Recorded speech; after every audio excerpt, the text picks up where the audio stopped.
Boa noite a todos que estão reunidos como uma grande família, ligados pelo desejo de compreender as lições do Evangelho segundo o Espiritismo, realizado pela Casa Espírita Eulália Nogueira. Pedimos a Jesus e à espiritualidade que nos ilumine neste momento de aprendizado. A leitura é a continuação do capítulo 14. Honra teu pai e tua mãe. Itens 5 e 7. Quem é minha mãe e quem são meus irmãos? E tendo chegado à casa de novo, se formou uma grande multidão, de tal modo que eles não podiam se alimentar.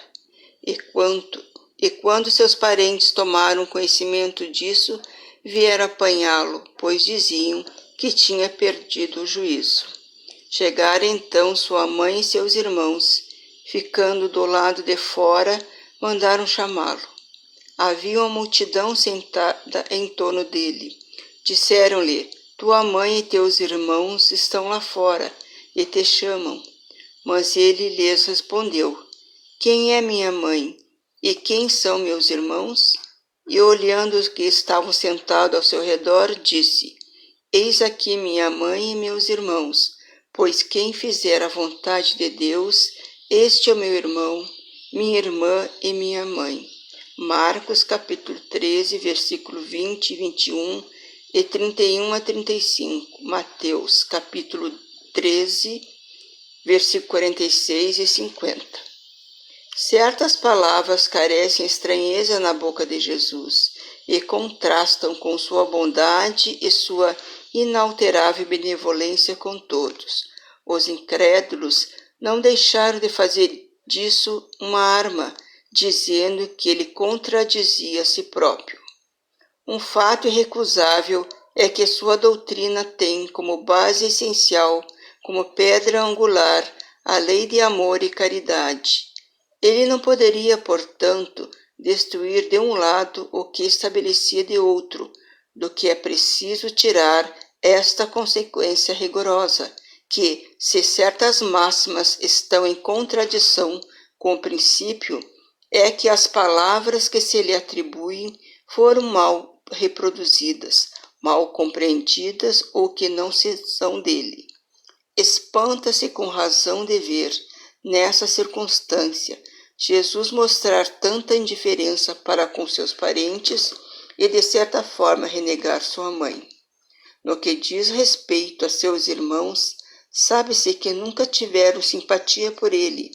Espíritos pouco avançados, nunca compreenderam sua missão, sua conduta, aos olhos deles, era bizarra e seus ensinamentos não os tinha tocado, já que nenhum deles estava entre seus discípulos.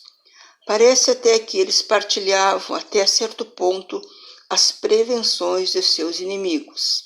De resto, é certo que o acolhiam mais como estranho que como irmão, quando ele se apresentava em sua família, afirmando João, capítulo 7, versículo 5, que eles não acreditavam nele.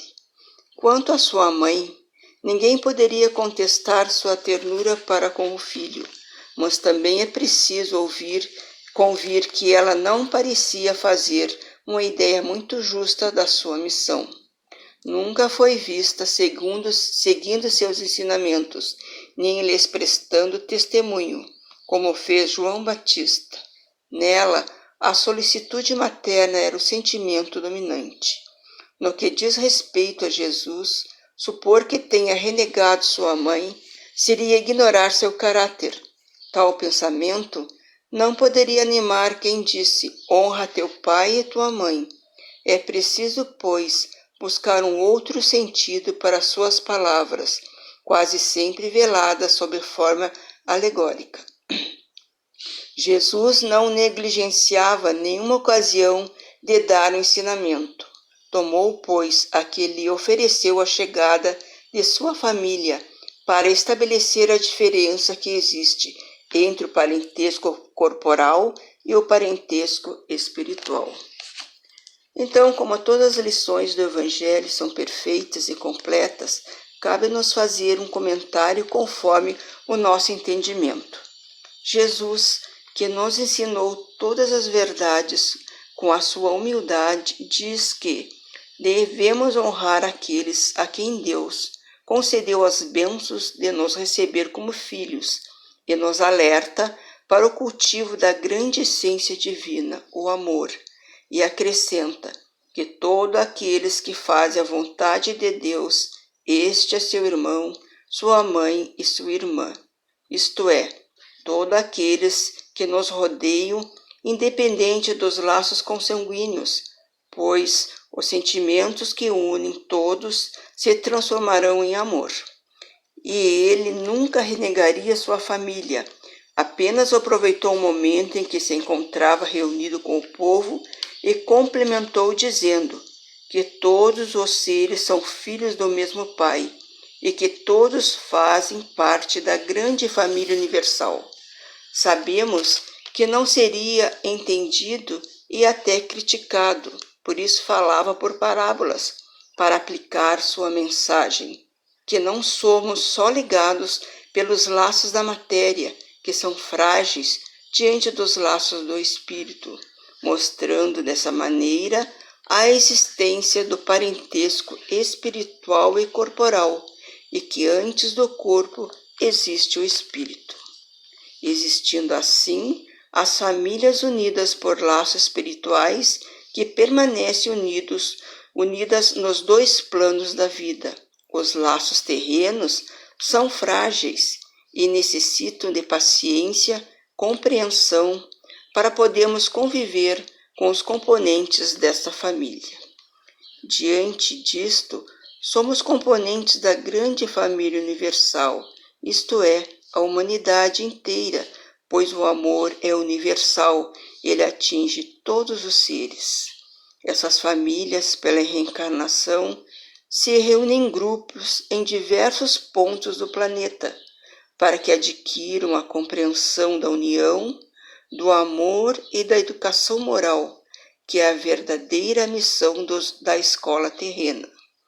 Pois é através do lar que Deus nos concede as bênçãos do cumprimento de suas leis, amando e libertando-se do ódio e da vingança, e através do amor chegar ao perdão, que levará todos à perfeição. A terra é a escola e o lar é o complemento, pois é nele que vamos completar os estágios de evolução, para nos reunirmos à grande família universal, ligados pela solidariedade e a caridade, para alcançar assim a futura felicidade e entendermos a lição de Jesus, quem é minha mãe, quem são meus irmãos, e que o nosso próximo é o nosso irmão. Emmanuel afirma que a melhor escola ainda é o lar, onde a criatura deve receber as bases dos sentimentos e do caráter. Para encerrar, pedimos à espiritualidade e os médicos que cuidem das águas, deixando o remédio aos necessitados da cura do corpo e do espírito.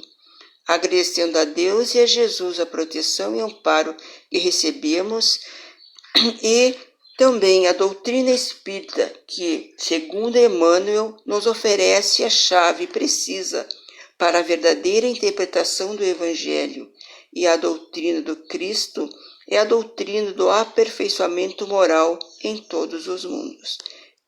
Que assim seja, e uma boa noite a todos.